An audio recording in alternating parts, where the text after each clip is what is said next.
Dara dulu ya, karena dia paling drastis sih perubahannya ya. Iya. Apa itu fisik ya? Gua Oplas deh. Pulang dari Korea oplas, Sidon Bajai. ya selain yang dibilang kayak Anu ya. Mungkin dari 4 tahun tinggal sendiri di Korea, evolve as a person dan mengalami hidup yang berat gitu, meninggalkan anak dan suaminya di rumah, terus harus mengejar cita-citanya, balik ke Indonesia pastinya dia udah menjadi orang yang sangat berbeda karena udah punya semua kematangan yang dia hadapi dari beratnya hidup di Korea sih. Dan ketemu sama Bima yang ternyata masih di Jakarta, gimana Bim? Kalau Bima sih perkembangan karakternya, kalau menurut aku sih sebenarnya dia nggak terlalu banyak berubah ya dari semenjak SMA sampai 4 tahun ini gitu, karena bagi orang-orang luar soalnya Bima tuh stuck di situ-situ aja gitu. Tapi kalau menurut Bima sebenarnya dia berusaha ngelakuin yang terbaik untuk Adam, untuk Dara gitu, karena dia seberusaha itu untuk bisa menjadi ayah yang baik gitu. Tapi masih belum pernah cukup buat orang-orang di sekitarnya. Dan ternyata yang paling concern adalah sulit banget buat mencari mencari uang gitu di saat kita sudah beranjak dewasa gitu. Karena kalau SMA gitu kan masih belum mikirin tentang kayak duit dapat dari mana.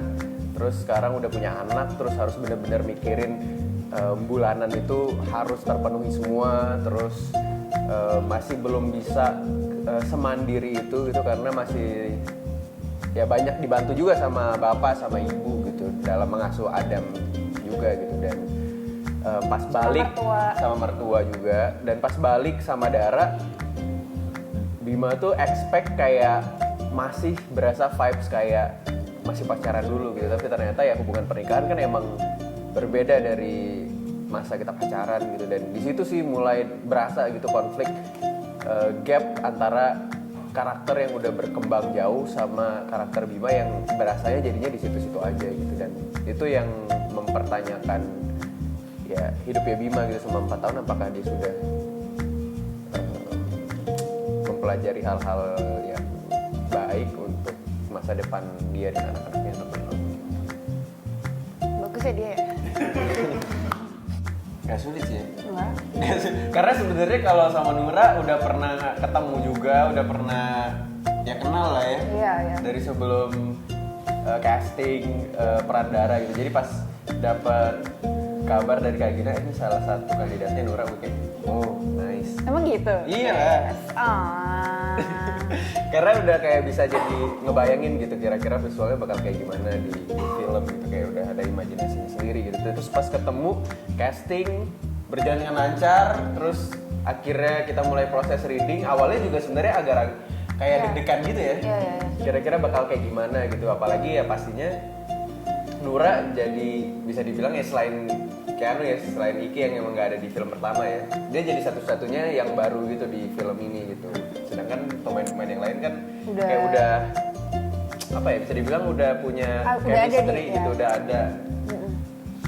Kayak masuk ke keluarga baru lah rasanya buat aku, dan welcoming banget everyone, dan chemistry gak ada yang susah sama sekali. Tapi pas kita mulai reading dan lain-lain kerjanya lancar banget. Kalau riset sebenarnya nggak terlalu banyak sih. Aku tuh banyak nanyanya ya sama direkturnya gitu, karena kebetulan kalau sekarang kan direkturnya ada 2 gitu. Kalau dulu cuma bisa nanya sama sharingnya sama Kak Gina, kalau sekarang ada Kak Dina juga gitu. Jadi ada lebih banyak kepala, jadi lebih banyak juga referensi-referensi yang hadir gitu kan. Kalau aku pribadi karena mulai readingnya itu jauh lebih awal, jadi udah banyak sih hal-hal yang selalu baru gitu, dapat insight-insight baru gitu. Tapi yang paling utama adalah kalau aku, karena sebenarnya nggak direkomendasiin sama Kak Gina sih untuk nonton film pertamanya gitu, tapi aku memutuskan untuk tetap nonton, terus aku ulang berkali-kali untuk bisa tahu kira-kira jejak karakternya itu ada di mana gitu. Karena aku ngerasa karakter Bima tuh udah sangat melekat gitu di pikiran orang, dan aku pengen tetap menghadirkan ada kayak nuansa throwbacknya gitu loh, kayak walaupun 2024 tapi lo masih ngerasa kayak Bima itu adalah orang yang sama yang lo tonton di film sebelumnya gitu. Dan itu jadi salah satu hal yang menurut gue lumayan sulit gitu, karena perbedaan berapa tahun sih berarti ini ya, 5 tahun ya? 5 tahun itu kan sangat cukup drastis gitu loh dan ditambah sama apa misalnya kayak hal-hal baru yang udah kita lewatin juga sebagai person gitu.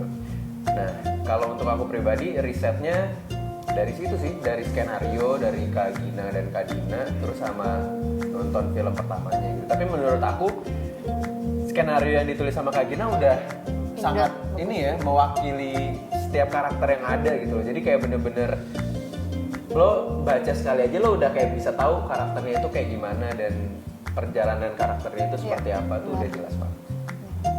Jangan lupa nonton film Dua Hati Biru mulai tanggal 17 April di bioskop. See you di bioskop.